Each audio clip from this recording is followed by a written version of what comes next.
네, 오늘 요한복음 강의 네 번째 시간으로 은혜와 진리가 충만한 예수 그리스도라는 제목으로 하나님 말씀 전하도록 하겠습니다.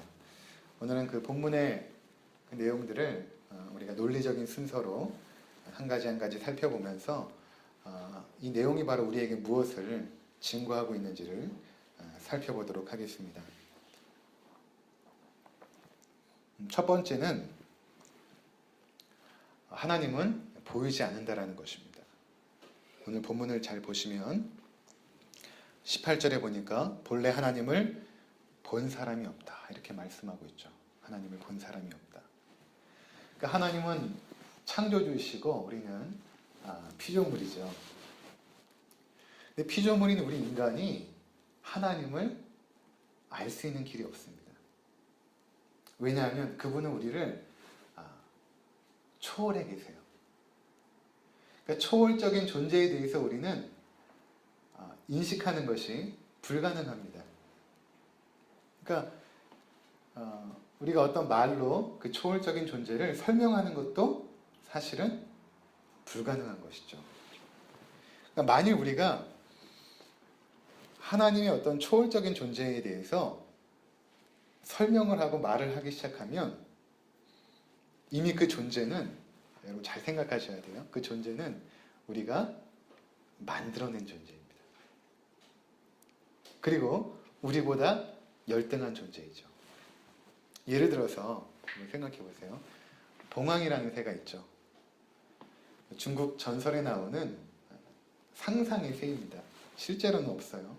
근데 이 새의 모습을 보면 앞부분은 기린이고 뒷부분은 사슴이고 목은 뱀이고 꼬리는 물고기고 등은 거북이고 턱은 제비고 부리는 닭을 닮았다고 합니다. 그리고 5색의 깃털을 지니고 있고 울음소리는 오음으로 된 묘한 음색을 내고 무쇠의 왕으로서 귀하게 여기는 환상적인 영조라고 합니다. 근데 이러한 새는 현실 세계에 존재하지 않죠. 사람들이 만들어낸 것입니다. 그런데 이 만들어낸 새를 잘 보면 이미 기존에 있던 어떠한 동물들을 결합해 놓은 것과 다름이 아닌 것이죠. 그렇죠? 어떤 없던 존재를 새롭게 만들어낸 것이 아니라 이미 있는 존재들의 결합인 것입니다. 그러니까 서양 사람들이 생각하는 유니콘도 마찬가지죠. 이렇게 말처럼 생겼는데 앞에 이게 뿔이 있는 그것도 어떤 상상 세계 동물이지만 인간이 이미 보고 경험했던 그 동물을 결합해 놓은 그러한 동물인 것이죠. 그러니까 우리는 세상에 없는 어떠한 존재에 대해서 생각을 해낼 수가 없는 것입니다. 인간의 이성의 한계를 넘어서는 그런 존재에 대해서 이해할 수도 없고 설명하거나 말할 수가 없는 것이죠. 그러니까 우리가 어떤 것을 말한다라는 것은 이해한다라는 것이거든요. 그러니까 우리가 정확하게 이해하면 이해할 수 있도록 분명하게 말을 합니다. 근데 어떤 사람의 말을 듣고 우리가 잘 이해하지 못하면 그 사람은 그것에 대해서 잘 이해하지 못한 것이에요. 바르게 이해하면 정확하게 말을 할 수가 있는데 저도 대학원 때 이제 조교를 했었는데 학생들의 레포트를 이렇게 받아보고 채점을 해보면 금방 이제 압니다. 이 학생들이 이 책을 읽고 이해했는지 이해하지 못했는지는 글을 보면 금방 드러나죠. 이해한 사람들은 바르게 또 명확한 문장으로 표현을 합니다. 근데 하나님은 초월적인 존재이시죠. 그래서 인간의 이성을 초월하고 있기 때문에 우리가 알 수 없고 이해할 수 없으며 그분에 대해서 말하는 것조차도 불가능한 것입니다. 그래서 그런 분을 우리가 철학적인 용어로는 절대자라고 말합니다. 절대자. 이 절이라는 이 한자는 끈을 절이고 대는 상대 대자거든요. 그러니까 모든 상대들이 절연된 존재. 우리들은 상대적인 존재죠. 예를 들어 저는 남자고 목사고 남편이고 이렇게 저를 소개할 때에 남자라는 것은 여자와의 상대고 목사라는 것은 다른 직업과의 차등된 직업이고 또 남편이라고 했을 때는 미혼의 남성과는 다른 존재, 어떤 상대적인 존재로서밖에 우리는 설명을 해낼 수가 없어요. 우리 존재는. 그런데 하나님이란 존재는 그 모든 대가 절단된 존재. 그래서 우리가 그 존재를 설명할 수도 이해할 수도 없는 것입니다. 계시죠. 계시는데 우리는 몰라요, 그분을. 그래서 종교인들이 하나님에 대해서 알려고 노력하는 것, 또 그분에 대해서 어떠한 분이다라고 말하는 그 모든 것들은 사실은 다 헛된 수고이고 거짓인 것입니다. 어떻게 피조물이 창조주를 알 수 있겠어요? 자신이 믿고 싶어 하는 하나님에 대한 것들, 또는 파편적인 어떠한 신에 대한 지식을 모아서 이야기하는 것 뿐이지, 그분을 정말로 하나님이라고 우리가 어떻게 믿겠습니까? 아닌 것입니다. 피조물은 절대로 창조주를 알 수 없는 것입니다. 단지 피조물이 하나님에 대해서, 초월적인 존재에 대해서 알 수 있는 길이 있는데, 그것은 무엇인가 하면 창조주께서 자신을 우리에게 알려주셔야만 가능한 것이죠. 그것도 피조물이 알 수 있는 방식으로 알려주셔야만 되는 것입니다. 그래서 오늘 우리가 18절에 본 것처럼 인류 역사 가운데 하나님을 본 사람이 없습니다. 인간의 눈으로 결코 볼 수 있는 존재가 아니에요. 간혹 어떤 분들 가운데 내가 하나님을 봤다라고 하는데 다 거짓말입니다. 다 사기예요. 믿으시면 안 돼요. 하나님은 볼 수 있는 분이 아니에요. 왜 성경에서 하나님을 본 자가 없다라고 하는데, 저는 간혹가다 어떤 분들이 하나님을 봤다라고 하면 성경에서도 하나님을 본 자가 없는데 어떻게 하나님을 봤다라고 말할까? 하나님은 우리가 볼 수 있는 분이 아니라는 것입니다. 이것이 바로 오늘 첫 번째 성경이 증거하고 있는 첫 번째 내용인 것입니다. 근데 그 하나님께서 자신을 우리 가운데 두 번째 나타내셔야 되죠. 그래야 우리가 알 수 있는데, 하나님께서 자신을 우리에게 알려주시기를 기뻐하셨다는 것입니다. 하나님이 어떤 분이신지, 하나님의 계획은 무엇인지, 또 우리가 하나님의 백성으로 살아갈 때 어떻게 살아가는 것이 올바른 것인지, 또 하나님께서 그 피조물을 통하여 영광 받으실 때 어떻게 우리가 행해야 되는지, 그러한 내용들을 인류 역사 가운데 하나님께서 나타내 보여주셨는데, 그 대표적인 인물이 누구냐면 바로 모세입니다. 모세. 그래서 이 모세가 처음에 그 하나님의 임재를 경험한 것이 언제였는가 하면 이제 호렙산에서 양을 치고 있었는데 하나님께서 거기 임재하십니다. 그러니까 하나님은 볼 수 없기 때문에 이 땅 가운데 임재하실 때에는 반드시 어떠한 상징적인 매개물을 사용하십니다. 근데 구약에서는 대부분 하나님의 임재가 어떻게 상징적으로 임했냐면 구름을 통해서, 구름 가운데, 거대한 구름 가운데 임했고, 또 하나는 불 가운데 임했습니다. 그러니까 이 빛이라는 것도 이제 불 가운데에서 나타나는 것이죠. 그렇죠? 태양이라는 것이 사실은 빛이지만 불입니다. 그렇죠? 불이 빛으로 이제 표현되어지죠. 그러니까 하나님께서 빛 가운데 나타난 것도 이제 불과의 연속선상에 있는 것이죠. 그러니까 구약에서 하나님께서 임재하실 때는 모세에게 처음에 이제 떨기나무 가운데 불이 막 일어나는 것이죠. 근데 떨기나무는 타지 않는데 그곳에 불이 있는 것입니다. 거기서 이제 모세가 하나님의 임재를 경험합니다. 그리고 하나님은 모세에게 자신을 나타내 주셨는데 뭐라고 말씀하셨냐면 나는 스스로 있는 자다. 이렇게 자신에 대해서 소개를 하십니다. 그리고 이제 하나님께서는 모세를 통하여서 이스라엘 민족들이 애굽에서 출애굽하여서 하나님의 백성이 되어지고 또 그 민족을 통하여 하나님이 어떠한 분이신지를 나타내십니다. 그들의 역사 가운데 개입하시고 또 그들의 삶을 인도해 나가면서 하나님이 어떠한 분이신지를 우리 가운데 나타내 보여주셨다는 것입니다. 그래서 그 당시에 이방 사람들이 섬겼던 바알이나 아세라와 같은 그런 신들 가운데 좀 더 위대한 신으로서의 하나님이 아니라 그 모든 것들은 거짓이고 인간이 만들어낸 신이고 정말로 위대하신 초월주 하나님, 창조주 하나님이 어떠한 분이신가를 모세를 통하여 그에게 율법을 주시고 또 이스라엘 백성들의 삶 가운데 역사하셔서 하나님의 백성이 어떻게 살아야 되는지 또 하나님은 어떠한 분이신지를 이제 나타내 주셨다는 것입니다. 그래서 오늘 17절에 보니까 율법은 모세로 말미암아 주어진 것이요 이렇게 말씀하고 있습니다. 율법을 통해서 하나님이 어떠한 분이신지를 드러내셨는데 그 대표적인 것이 바로 율법이라는 것입니다. 그래서 이 율법을 인간의 언어로 모세에게 주시면서 율법 안에서 하나님이 어떠한 분이신지를 나타내셨고 이스라엘 백성들은 율법을 공부하고 또 그것들을 행하면서 하나님이 어떠한 분인가를 점점 알아갔다라는 것입니다. 이해가 되십니까? 어떻게 법을 통해서 하나님을 알아갈까? 예를 들어서 이렇게 설명을 드릴 수 있을 것입니다. 제가 이제 우리 가족하고 같이 차를 타고 외출할 때 우리 아이를 반드시 차 뒤에 카시트에 눕힙니다. 아이가 싫어해요. 그리고 칭얼거립니다. 어떨 때는 도착할 때까지 막 칭얼거리고 떼를 씁니다. 그런데 저희가 절대로 거기서 내려놓지 않죠. 왜냐하면 그것은 저희 가족이 세운 법인 것입니다.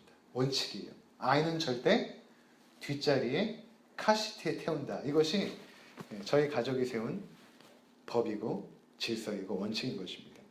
그런데 이 원칙과 법 속에는 뭐가 있냐면 이 아이의 생명을 정말로 소중하게 생각하는 부모의 마음이 담겨져 있죠.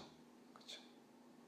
이 아이가 잠깐 편한 것보다 더 중요한 것은 이 아이의 생명을 보호하려는 부모의 사랑과 그 자비의 마음이 담겨져 있는 것입니다. 마찬가지로 구약의 이스라엘 백성들에게 하나님께서 법을 주셨을 때 그 율법 속에는 하나님의 성품과 또 하나님의 거룩하심과 하나님의 공의와 하나님의 사랑과 긍휼과 자비 이러한 하나님의 성품들이 그 법 안에 담겨져 있었던 것입니다. 그래서 하나님께서는 모세에게 율법을 주시면서 하나님이 어떠한 분이신지를 나타내셨다는 것입니다. 그것이 바로 모세가 쓴 모세오경입니다. 창세기부터 출애굽기, 레위기, 민수기, 신명기. 이것이 구약의 근간을 이루는 하나님에 대한 지식이죠. 그래서 예수님께서 요한복음에 보면 항상 모세와 자신을 비교하여서 설명을 하십니다. 이것은 무슨 의미가 있냐면 예를 들어 니고데모에게 거듭남에 대해서 설명하시면서 모세가 노뱀 사건 있죠. 이제 광야에 있을 때 이스라엘 백성들이 하나님을 원망함으로 하나님께서 뱀을 보내서 그들에게 물려 이제 죽게 만드시죠. 그때 하나님께서 모세에게 구원의 길을 알려주셨는데 그것이 무엇인가 하면 노뱀을 장대에 달아서 높이 들고 그것을 쳐다보는 사람들로 하여금 살게 하신 것이죠. 예수님께서 이 말씀을 하세요. 광야에서 모세가 뱀을 든 것처럼 요한복음 3장에 보면 인자도 들려야 된다라고 말씀하십니다. 인자도 들려야 된다. 그러니까 예수 그리스도는 바로 모세를 통하여 나타나신 그 하나님, 그것과 분리된 것이 아니라 연속 선상에 있음을 우리 주님께서 말씀하신 것입니다. 그리고 또 이렇게 말씀하세요. 요한복음 5장에서는 베데스다 목가에서 38년 된 병자를 고치시고 안식일에 예수님께서 이런 일을 행했다라고 사람들이 막 비난을 하거든요. 그때 예수님께서 뭐라고 말씀하시냐면 46절에 너희가 모세를 믿었다면 나를 믿었을 것이다 이렇게 말씀하십니다. 그러니까 너희가 모세에게 주신 그 안식일법의 그 참 의미를 알았다라면 바로 안식일의 병자를 고친 예수 그리스도가 어떠한 분이신지 너희가 알았을 것이다 이렇게 말씀하고 있는 것입니다. 또 요한복음 6장에는 오병이어의 기적이 나오는데 그 오병이어의 기적이 끝나고 나서 예수님께서 이렇게 말씀하세요. 진실로 진실로 너희에게 이르노니 모세가 너희에게 하늘로부터 떡을 준 것이 아니라 네 아버지께서 너희에게 하늘로부터 참떡을 주시나니. 그러니까 오병이어의 사건이 이 구약의 만나 사건과 이제 연결이 되어지는데, 광야에서 너희 조상들이 하나님이 주시는 만나를 먹었는데, 그때 이제 그 만나가 모세가 너희 조상에게 준 것이 아니라 하나님께서 너희에게 주신 것이다. 너희 조상에게 주신 것이다. 그 이야기를 하시다가 35절에 나는 생명의 떡이니 이렇게 말씀하십니다. 나는 생명의 떡이니. 그러니까 구약의 모세를 통하여 주셨던 그 하나님의 은혜와 그 하나님의 거룩함과 하나님의 공유와 그 성품을 통해서 알아갔던 그 구약의 백성들, 그것과는 달리 이제 예수 그리스도께서 오셔서 보여주신 모습은 그것과는 완전히 다른 하나님의 은혜의 모습이었음을 말씀하고 있는 것이죠. 그러니까 모세를 통해서 나타나셨던 그 하나님은 우리에게 어떠한 한계가 있었냐 하면 이스라엘 백성들의 그 율법을 지킴으로 말미암아 결코 구원에 이를 수 없는 한계가 있었습니다. 하나님에 대해서 알아가지만 문제는 무엇인가 하면 그 율법을 지키지 못하는 죄악의 한계 속에서 있었다는 것입니다.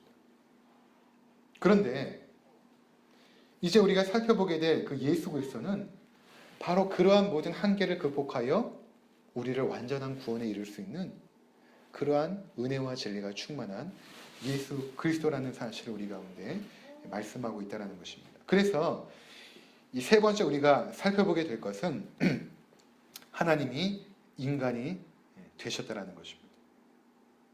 하나님이 인간이 되셨다. 그러니까 인간이 하나님을 알 수 없다라고 말씀을 드렸죠. 하나님께서 우리가 이해할 수 있는 방식으로 그 이해할 수 있는 방식은 결국에는 말이고 결국에는 역사 가운데 개입하시는 것인데 바로 구약의 이스라엘 백성에게 개입하시고 그 역사에 개입하시고 율법, 말을 통하여 율법을 주심으로 하나님을 알게 하셨죠. 그런데 그것은 한계가 있다는 것입니다. 인간이 어떠한 존재에 대해서 알려면 반드시 인격적인 만남이 있어야 돼요. 그래야만 그 존재를 알 수가 있는 것입니다. 그래서 성경에 나와 있는 그 모든 중요한 핵심적인 주제들, 예를 들어 믿음이라는 것, 또 하나님을 아는 것, 예배라는 것, 이러한 모든 중요한 주제들은 인격적인 만남을 전제하고 있는 것입니다. 그러니까 우리가 지금 이 자리에 나와서 예배하는 것도 사실은 하나님의 그 인격적인 임재 앞에서 예배드리는 것이죠. 어떤 추상적이고 관념적인 존재 앞에서 우리가 이방인들이 하듯이 정한수를 떠놓고 빈다든가 그런 것이 아니라 실제로 인격적으로 존재하시는 그 하나님 앞에 찬양을 드리고, 왜냐하면 그분이 기뻐하시니까, 인격적인 존재니까 기뻐하시니까 찬양을 드리고 또 그분의 말씀을 듣고 또 그분의 백성들 교제함으로 예배하는 것이죠. 믿음이라는 것도 사실은 인격적인 만남 속에서 생기는 것이죠.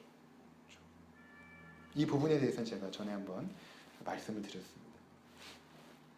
그러니까 하나님은 인격적인 분이세요.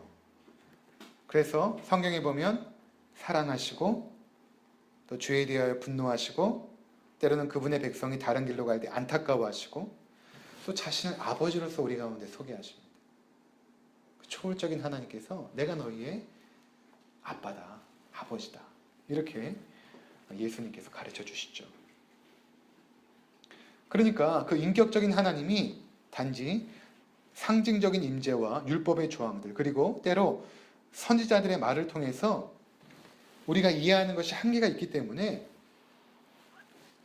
인격적인 만남을 위해서 이 땅 가운데 인간이 되어서 오셨다는 것입니다. 그래야 우리에게 하나님에 대한 참 지식이 열리기 때문에 그래요. 하나님을 정말로 바르게 알려면 하나님이 인간이 되어 이 땅 가운데 오셔야 되는 것입니다. 그래야 참 지식이 열리는 것이죠. 그래서 초월주 하나님께서, 창조주 하나님께서 이 시공간의 제약이 있는 이 피조 세계 가운데 인간의 몸을 입고 오신 것입니다. 그 어떤 것으로도 규정할 수 없는 절대적인 분이 상대적인 존재로 이 땅 가운데 오셨다라는 것입니다. 그래서 우리가 14절을 보시면 이렇게 말씀하죠. 말씀이 육신이 되어 우리 가운데 거하시매, 이렇게 말씀하십니다. 말씀, 즉 로고스께서 육신, 여기서 육신이라는 것은 어떤 죄의 몸이 아니라 우리 인간과 같은 육의 몸을 입으셨다는 것입니다. 그러니까 피조물, 우리와 똑같은 사람이 되셨다는 것입니다.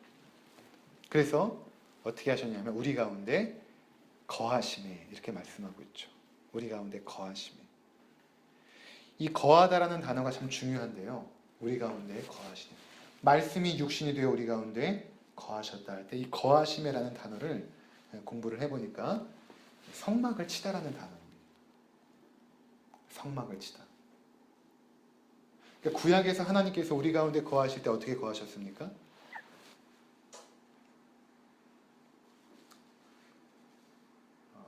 성막을 우리 가운데 치게 하셨고 그 성막 안에 성소와 그리고 지성소, 그 지성소에서 모세가 하나님을 대면하여 만났다 이렇게 말하고 있습니다. 하나님을 대면하여 만났다. 그리고 하나님을 만날 때에 그 성막 주위에 구름이 이렇게 임한 것입니다. 아까 말씀드린 것처럼 하나님의 임재는 구름 가운데 이렇게 임하시죠. 그래서 예수님께서도 또 이렇게 말씀하세요. 내가 나중에 재림주로 오실 때에 재림으로 올 때에 구름 타고 오시겠다 이렇게 말씀하세요.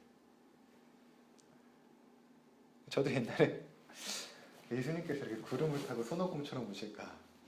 그것이 아니라 그 의미는 구름이라는 것은 항상 하나님의 신적인 임재를 의미합니다. 그러니까 예수님께서 오시는 것은 바로 하나님의 임재라는 것을 말씀하고 있는 거예요. 구름 타고 손오공처럼 온다는 것이 아니라. 구약에서 그렇게 하나님께서 임재하셨다는 것입니다. 성막 가운데. 그래서 요한계시록 21장에 보면 요한이 마지막 날에 새 예루살렘이 하늘로부터 내려오는 것을 이제 보는데 거기 이렇게 말씀하고 있어요. 2절에 또 내가 보매 거룩한 성 새 예루살렘이 하나님께로부터 하늘에서 내려오니 그 준비한 것이 신부가 남편을 위하여 단장한 것 같더라. 내가 들으니 보좌에서 큰 음성이 나서 이르되 보라 하나님의 장막이 사람들과 함께 있음에 하나님이 그들과 함께 계시리니, 이렇게 말씀하십니다. 그러니까 마지막 날에 새 예루살렘이 내려오시고 거기에 보좌에서 큰 음성이 울려 퍼지는데 하나님의 장막이 사람들과 함께 있다는 것. 그것이 무엇입니까? 바로 하나님께서 우리 가운데 거하시고 오신다는 것입니다. 그러니까 예수님께서 말씀이 육신이 되어 우리 가운데 거했다라는 그 단어는 바로 하나님의 임재를 말하는 것입니다. 예수님께서 이 땅 가운데 하나님으로서 우리 가운데 거하셨다라는 것입니다. 구약에서 성막을 통하여 그분의 백성들과 함께 거하신 것처럼 이제 예수님께서 우리 가운데 육신되어서 함께 거하신다는 것입니다. 따라서 2000년 전에 예수님께서 이 땅에 오셔서 말씀하셨던 그 모든 말씀은 하나님의 말씀이에요. 그분의 모든 행동은 하나님의 행동입니다. 예수님께서 어린아이들의 머리를 쓰다듬어 주신 것은 하나님의 손길이었어요. 예수님께서 성전에 가셔서 물건을 파는 사람들을 보시며 분노하시고 거기 있는 그 장사하는 사람을 내어 쫓으신 것은 바로 하나님의 행동이었던 것이죠. 그러니까 하나님이 어떠한 분이신가를 보려면 우리는 예수님을 봐야 되는 것입니다. 그래서 오늘 18절에 이렇게 말씀하죠. 본래 하나님을 본 사람이 없으되 아버지 품속에 있는 독생하신 하나님이 나타내셨느니라, 이렇게 말씀하십니다. 하나님을 본 사람이 없죠. 근데 예수님께서 하나님을 나타내셨다. 영어 성경을 보니까 NASV라는 영어 성경이 이렇게 표현합니다. He has explained him. 그가 하나님을 explained, 뭡니까? 설명하고 있다. 하나님을 나타내 보이셨다. 라는 것입니다. 우리가 하나님을 알지 못하는데 보이지 않게 그 초월적 하나님은 우리가 어떻게 설명할 수 없는데 예수 그리스도로 인격체, 육신이 되어 이 땅 가운데 오심으로 하나님을 설명하셨다는 것입니다. 하나님이 어떤 분인지를 보여주셨다는 것입니다. 그래서 우리가 하나님에 대한 참 지식이 열린 것입니다. 그 다음 예수님께서 그 육신을 입으셨을 때 그 육신이 어떤 육신입니까? 우리와 똑같아요. 그러니까 여러분들이 나중에 천국에 가서 예수님을 만나게 될 때 예수님이 어떤 분이실까요? 막 이렇게 둥둥 떠다니는 뒤에 날개가 있고 그런 분이 아니라 부활의 주님과 똑같은 분이세요. 예수님께서 부활하시고 나서 제자들과 함께 식사도 하시고 그들에게 나타나셔서 대화도 하시고 그분을 만나게 되는 것입니다. 뭐 어떤 영적인 존재로 둥둥 떠다니는 분이 아니시라 실제로 이 땅 가운데 오셔서 부활하시고 승천하여 재림하실 그 주님은 부활했을 때 그 모습, 그 육신을 가지신 우리와 똑같이 눈이 있고 코가 있고 입이 있고 손이 있는 그 예수님을 만날 거예요. 근데 그분이 완벽한 인간이면서 또 완벽한 하나님이십니다. 이 인성과 신성이 완벽하게 조화롭게 결합되어 있는 우리가 이해할 수가 없죠. 우리의 초월적인 존재니까 어떻게 100% 인간이고 100% 하나님인가 이해할 수 없죠. 이해할 수 없기 때문에 그분이 하나님이에요. 아까 말씀드린 것처럼 우리가 다 설명되어지고 이야기할 수 있는 존재는 우리보다 열등한 존재라니까요. 우리가 그분에 대해서 이해할 수 없어야 진짜 하나님이에요. 그분에 대해서 말을 해도 이해할 수 없는 분, 그래야 하나님 아니겠습니까?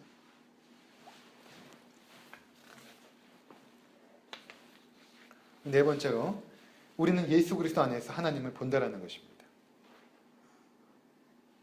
그래서 예수님만 하나님을 보여주고 계세요. 그래서 빌립이 예수님의 제자 가운데 빌립이 이렇게 말합니다. 예수님, 하나님 아버지를 좀 우리에게 보여주세요. 이렇게 말하니까 예수님께서 요한복음 14장 9절에 이렇게 대답하십니다. 예수께서 이르시되 빌립아, 내가 이렇게 오래 너희와 함께 있으되 내가 나를 알지 못하느냐? 나를 본 자는 아버지를 보았거늘 어찌하여 아버지를 보이라 하느냐? 예수님을 보는 것이 하나님을 보는 것입니다. 요한복음 12장 44절에서 45절에는 예수께서 외쳐 이르시되 나를 믿는 자는 나를 믿는 것이 아니요 나를 보내신 이를 믿는 것이며 나를 보는 자는 나를 보내신 이를 보는 것이니라. 그러니까 예수님을 보는 것은 하나님을 보는 것이고 예수님을 믿는 것은 하나님을 믿는 것과 똑같다라는 것입니다. 근데 그 예수님께서 보여주신 그 하나님의 그 모습이 무엇인가? 그 본질이 무엇인가? 그것이 바로 은혜와 진리라는 것입니다. 은혜와 진리. 그래서 오늘 우리가 말씀 읽은 것처럼 14절에 말씀이 육신이 되어 우리 가운데 거하심에 우리가 그의 영광을 보니 아버지의 독생자의 영광이요 은혜와 진리가 충만하더라. 또 16절에 우리가 다 그의 충만한 데서 받으니 은혜 위에 은혜로라. 17절에 율법은 모세로 말미암아 주어진 것이요 은혜와 진리는 예수 그리스도로 말미암아 온 것이라. 이렇게 말씀하죠. 그러니까 그분의 예수님의 그 영광, 하나님의 영광을 예수님께서 가지고 계셨는데 그 예수님을 통해서 보게 된 그 하나님의 영광이 무엇인가? 그것은 은혜와 진리라는 것입니다. 그렇죠. 이 땅에 오신 것 자체가 은혜죠. 하나님께서 죄인을 구하려고 인간이 되신 것 자체가 은혜인 것입니다. 진리라는 것은 사실 이 당시에 이 진리라는 단어는 제가 전에 말씀드린 것처럼 요한복음은 그 당시에 헬라 철학에 물들어 있었던 그 사람들에게 전해졌던 복음서이거든요. 근데 헬라 사람들에게 있어서 그 헬라 철학에 물들어 있던 사람들에게 있어서 진리라는 것은 무엇인가 하면 지금도 마찬가지지만 이 철학하는 사람들에게 있어서 진리란 구원에 이르는 수단이었어요. 그러니까 이 이데아의 세계는 보이지 않고 이해할 수 없는데 그 이데아의 세계를 알 수 있는 길이 무엇인가 하면 바로 참 진리라는 것입니다. 그 진리를 알면 결국 이데아의 세계, 초월적인 세계에 들어간다라고 그들은 믿었는데, 바로 이 진리라는 것, 참 진리라는 것은 구원에 이르는 길이었던 것입니다. 그러니까 예수님께서 나중에 내가 곧 길이요 진리요 생명이니 할 때 그 진리라는 그 단어는 구원에 이르는 길이었던 것이죠.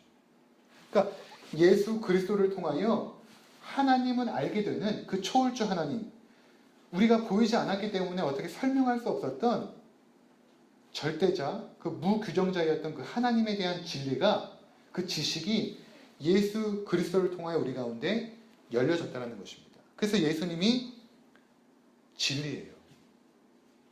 예수님을 보면 하나님을 보게 되고 구원의 길을 보게 되기 때문에 예수님을 진리라고 말하는 것입니다. 그리고 그분이 은혜라는 것은 바로 이 땅 가운데 오셔서 죄인을 구원하기 위해서 십자가에 못 박혀 죽으심으로 그분의 백성을 하나님께로 인도한다라는 그 하나님의 놀라운 영광, 그것 때문에 예수님을 바로 은혜라고 표현하고 있는 것입니다. 그래서 우리는 예수님을 통해서 그 하나님의 영광을 보는 것입니다. 은혜와 진리가 충만한 그 하나님의 영광. 그래서 여러분, 우리가 이렇게 주일날 모여서 하나님 앞에 찬양하고 기도하고 또 말씀을 듣고 또 말씀 이후에 함께 교제를 나누는 그 모든 것들이 어떤 것이냐면 그 예수님의 영광을 찬양하고 그 예수님의 영광을 즐거워하는 것입니다. 그것 때문에 우리가 이 자리에 모여 있는 것입니다. 우리가 경배해야 될 대상이 누구인가?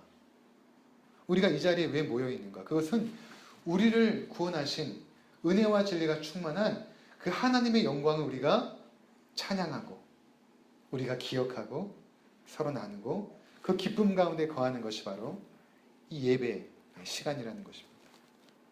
그리고 우리의 삶도 마찬가지인 것입니다. 그 은혜와 진리가 충만한 그 하나님의 영광을 이 땅 가운데 우리가 나타내는 것. 그럴 때 하나님께서 기뻐하시고 그 예배를 통하여 하나님은 영광을 받으신다라는 것입니다. 아무쪼록 예수 그리스도 안에서 은혜와 진리가 충만한 그 하나님의 영광을 바라보시는 우리 모두가 되시기를 주의 이름으로 축원을 드립니다.